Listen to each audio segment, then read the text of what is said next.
programación de Aprende en Casa. Esperamos que se encuentren muy bien. En esta sesión abordarán contenidos de la asignatura de Matemáticas de segundo grado de secundaria. Así es. Más específicamente, resolverán problemas de multiplicación y división de números enteros, fracciones y decimales positivos y negativos. Quédense con nosotros, porque esta sesión les ayudará a reforzar sus aprendizajes y así a aprovechar este periodo en el que todos debemos quedarnos en casa para superar la contingencia. ¿Tienen listo su cuaderno u hoja y su lápiz para apuntar lo más importante que verán en los siguientes minutos? Recuerden que estos apuntes serán valiosos y deberán incorporarlos a su carpeta de experiencias, con el fin de que puedan compartirlos con su maestra o maestro cuando se reanuden las clases presenciales. Ahora sí, comencemos. Como ya habíamos anotado antes, esta sesión dedicada a la resolución de problemas de multiplicación y división con números enteros, fracciones y decimales positivos y negativos. En sesiones anteriores estudiaron la multiplicación empleando algunos conjuntos de números. Es probable que ya dominen el algoritmo de la multiplicación, pero ¿será el mismo cuando se agregan nuevos conjuntos de números? A continuación, les invitamos a ver un recurso audiovisual que les permitirá comprender mejor lo que se conoce como reglas de los signos para la multiplicación, para lo cual requerirán ubicarse en un plano cartesiano. Acompáñenos a ver el siguiente video. Hola, bienvenidos a mi blog. En esta ocasión ilustraremos mediante el plano cartesiano la multiplicación de números enteros. Analizaremos qué pasa cuando los elementos de nuestra multiplicación tienen diferente signo y cómo podrían observarse las leyes de los signos mediante un segmento de recta en el plano cartesiano. Primero ubiquemos las coordenadas de algunos puntos de la recta. Por ejemplo, menos 6, 18, menos 1, 3.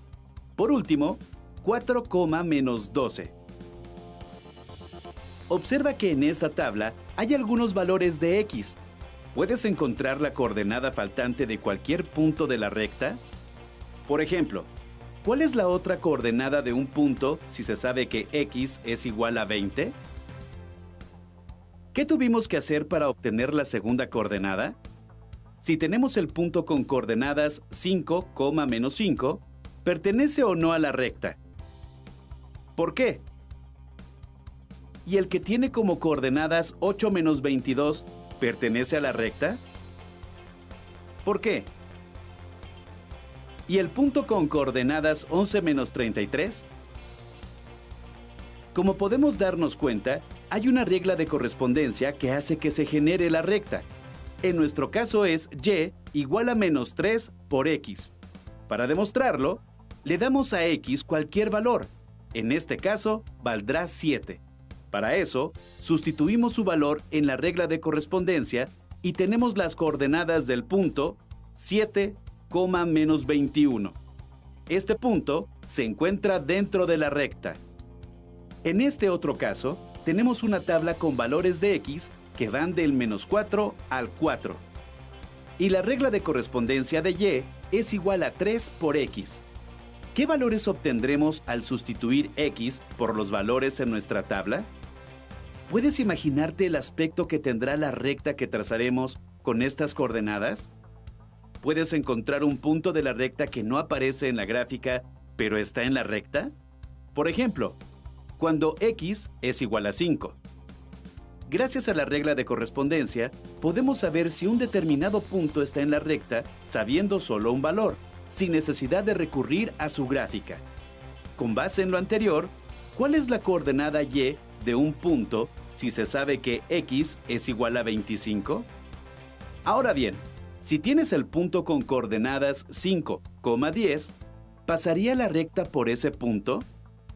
¿Y por el punto con coordenadas menos 5, 12? ¿Cuáles son las diferencias que encontramos cuando comparamos las dos gráficas? Si observamos los puntos de ambas gráficas, encontramos que cualquier punto de una es el simétrico de la otra. Por ejemplo, 2, menos 6. y 2,6. Basándonos en este ejemplo, ¿podríamos afirmar que cualquier valor que se asigne a las variables cumplirá con lo anterior? ¿Por qué? Si observamos las dos reglas de correspondencia, nos percatamos que son semejantes, solo cambia el signo de la pendiente. ¿Qué obtuvimos cuando la pendiente era negativa y la multiplicamos por un entero negativo? ¿Y cuando la multiplicamos por uno positivo? ¿Y cuando la pendiente era positiva, qué ocurría cuando la multiplicábamos por un número negativo y por un positivo? En conclusión, podemos decir que al multiplicar números con igual signo, se obtiene un número positivo, y al multiplicar número con signo distinto, se obtiene un número negativo. Las conclusiones a las que acabamos de llegar se conocen como la regla de los signos para la multiplicación. Ahora bien, ¿crees que podrías encontrar las coordenadas de esta gráfica? Para resolver este ejercicio, utilicen una hoja cuadriculada.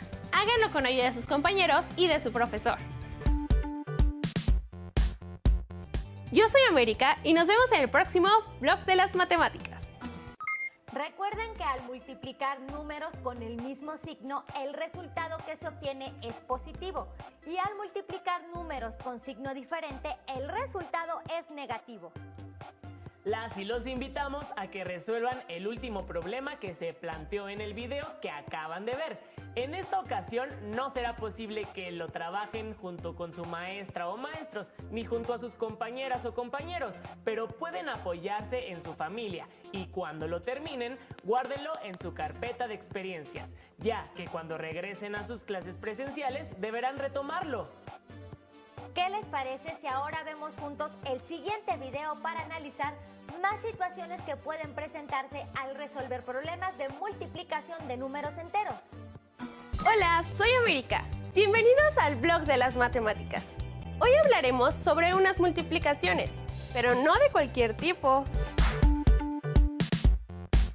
¿Qué pasaría si usáramos números negativos? ¿El resultado sería negativo o positivo? Veremos algunas situaciones que se pueden presentar en nuestra vida y que nos darán la respuesta. Juan ha contratado un servicio de teléfono celular. Cada mes su compañía telefónica le cobrará 300 pesos que descontará de su cuenta bancaria. ¿Cuánto dinero habrá pagado después de un año? Los 300 pesos que paga Juan son una cantidad fija que se le va quitando al dinero que tiene en su cuenta bancaria. Por eso se puede representar como una cantidad negativa, como si fuera una deuda o un faltante. Representemos lo anterior como menos n. A lo largo del año, esa cantidad se va sumando. Por lo tanto, para poder calcular la cantidad de dinero que Juan pagará, podemos sumar repetidamente la deuda. Pero como es una suma repetitiva, podemos verla como una multiplicación. Es decir, Juan multiplicará la cantidad mensual por el número de meses para saber a cuánto ascenderá su deuda. El resultado debe ser una cantidad negativa, ya que representa una deducción o pérdida de dinero de la cuenta bancaria de Juan. Así que, en este caso, se hace la siguiente operación. Por lo tanto, Juan ha gastado 3,600 pesos, o en otras palabras, tiene menos 3,600 pesos en su cuenta bancaria. Hemos ilustrado que al multiplicar un número positivo por uno negativo, se obtiene un número negativo. ¿Qué ocurriría si cambiamos el orden de estos términos? Es decir, ¿y si multiplicamos un número negativo por uno positivo? Analicemos esta situación. En el edificio de Ana, se destinan a la semana 125 litros de agua de la cisterna para regar el jardín del edificio. ¿Cuánta agua se utilizó en 20 semanas? Al analizar las cantidades, vemos que los 125 litros son una merma al agua que llega a la cisterna del edificio de Ana. Al realizar el cálculo de cuánta agua se utilizará, representamos esta cantidad con un número negativo, ya que es una pérdida, y lo multiplicamos por las 20 semanas. Por lo tanto, hay una pérdida, representada por un número negativo, de 2,500 litros. Analicemos lo que acabamos de hacer en las dos actividades anteriores. En la primera, el segundo factor de la multiplicación es un número negativo y el producto resulta ser negativo. En la segunda, el número negativo es el primer factor y también el producto resultó ser negativo. Lo anterior se puede representar de la siguiente forma. Pero, ¿qué pasaría si las dos cantidades de la multiplicación son negativas? Veamos la siguiente situación que ilustra este caso. Pedro solía comprar 150 pesos en refrescos al mes. Sin embargo, para cuidar su salud, ha decidido dejar de consumir refresco. ¿Cuánto dinero ha dejado de gastar en 5 meses? Lo primero que hacemos para resolver el problema es analizar los datos que tenemos. La cantidad que gastaba Pedro la representaremos con un número negativo. Los 5 meses en los que se abstuvo de consumir refresco los podemos representar también como un número negativo, ya que en ese periodo no hizo ninguna compra. Una vez planteada la operación, la resolvemos, lo cual da como resultado 750. Ahora bien, si el gasto que Pedro hacía se representó como una cantidad negativa, entonces la cantidad que no gastó resulta ser un ahorro, de modo que debe representarse como un número positivo, ya que es lo contrario a un gasto. Por lo tanto, los 750 pesos se deben representar como una cantidad positiva. Lo anterior es una ejemplificación de que el producto de dos cantidades negativas da como resultado una positiva. Podemos resumir lo anterior de una manera muy simple. Cuando los factores tienen los signos contrarios, el producto será negativo. Cuando tienen el mismo signo, el producto será positivo. A esto se le conoce como la regla de los signos para la multiplicación. No me queda más que invitarlos a la próxima emisión del Blog de las Matemáticas. ¡Hasta luego! Como pudieron ver en el video, hay situaciones de pérdidas o deudas que pueden asociarse a un número negativo. ¿Conocen otras situaciones que pueden representarse con números negativos? Además, pudieron observar cómo se asocian ciertos datos como una multiplicación de dos números negativos. Seguramente ustedes pueden representarlo de otra manera. Inténtenlo. Ahora las y los invitamos a ver otros casos en los cuales intervienen más factores con signo. Hola amigos, soy América, estudiante de Matemáticas de la Facultad de Ciencias de la UNAM, y les doy la bienvenida al Blog de las Matemáticas. Como recordarán, la ley de los signos determina el signo del resultado de una multiplicación con dos factores. Pero, ¿cuál será el signo del resultado si hay más de dos factores con diferente signo? Acompáñenme a descubrirlo. Tenemos una tabla que tiene -5 de un lado. Este número lo vamos a multiplicar las veces que lo indique la cara de un dado. Por ejemplo, si el dado cae en el número 3, obtenemos -5 por -5 por -5, lo cual nos da como resultado -125. ¿Pueden encontrar la relación entre el número de veces que se multiplicó el -5 y el signo de su resultado? Terminemos de llenar la tabla. ¿Y ahora pueden encontrar la relación? Como pueden darse cuenta, siempre se obtendrá un resultado negativo si hay un número impar de factores negativos en una multiplicación. En cambio, cuando el número de factores negativos es par, siempre se obtendrá un número positivo. Por ejemplo, si en vez de lanzar un dado lanzáramos 2, para obtener la suma de las caras de los dados, del 7 al 12, podríamos saber los signos de los resultados antes de realizar las multiplicaciones. Por otra parte, observen que al multiplicar todos los resultados por -1, obtenemos el número opuesto o simétrico al factor inicial. Si hiciéramos el mismo juego, pero el número que se multiplicara fuese el 2 positivo, ¿qué obtendríamos? ¿Cuándo se obtiene un resultado negativo? Ahora, ¿qué pasaría con los resultados que recién obtuvimos si los multiplicamos por -1? Pueden poner pausa al video para que completen todas las tablas y comenten las respuestas con su maestro y sus compañeros de grupo. Ya vimos cómo cambia el signo del resultado de acuerdo con la cantidad de factores negativos que se tengan en la multiplicación. Pero, ¿qué pasa en el caso de la división? Veámoslo con el siguiente ejemplo. 3 socios pagarán por partes iguales una deuda que dejó su empresa por 2.493.396 pesos. Tomando en cuenta que una deuda puede considerarse como una cantidad negativa, ¿cuánto va a perder cada uno? Para encontrar esta cantidad, se divide el total de la deuda entre los 3 socios. Observen que el divisor 3 debe tener signo positivo porque no tiene sentido decir menos 3 personas. El resultado representa la pérdida que cada uno de los socios tendrá, así que esa cantidad es negativa. ¿Qué pasaría si en lugar de calcular la cantidad de dinero que cada socio debe pagar, nos interesara saber el número de socios?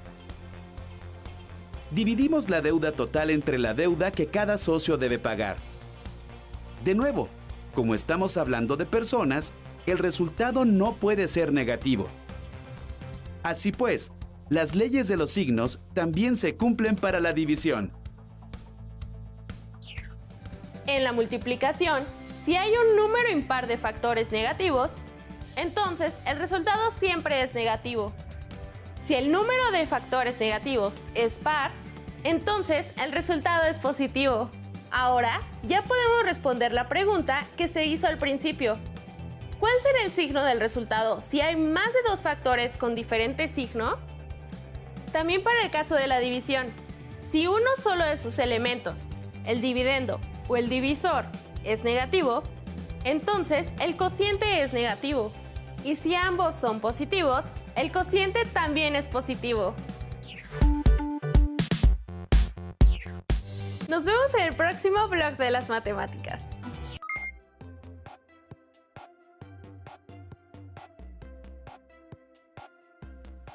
Después de ver el video, ¿consideran que las reglas de los signos cambian si se agregan más factores?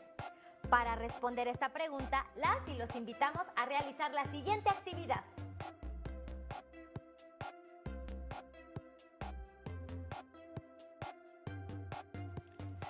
Empleen un dado o los números que ustedes elijan para hacer multiplicaciones con números.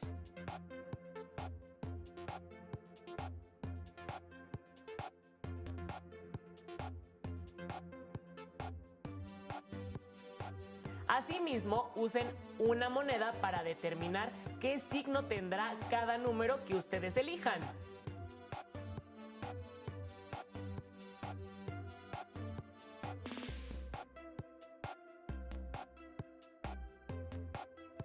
Por ejemplo, si al lanzar un dado sale 5 y al lanzar una moneda cae águila y ustedes han decidido que el águila es igual a negativo, entonces su primer factor será menos 5. Pueden comprobar sus resultados usando cualquier recurso de los que han estudiado en este programa u otros que ustedes dominen. Recuerden, guarden los productos de esta sesión en su carpeta de experiencias para que puedan retomarlos con su maestra o su maestro cuando regresen a sus clases presenciales. Para saber más sobre este tema, les recomendamos leer el libro El hombre que calculaba, del escritor y matemático Malva Tahan. De manera particular, en el capítulo 7 encontrarán una serie de operaciones que les permitirán formar los números del 1 al 10 usando solamente 4 cuatros. Bien, pues hemos llegado al final de esta sesión. No olviden seguir la programación de Aprende en Casa. Los esperamos en la siguiente sesión de la asignatura de Matemáticas, segundo grado de secundaria.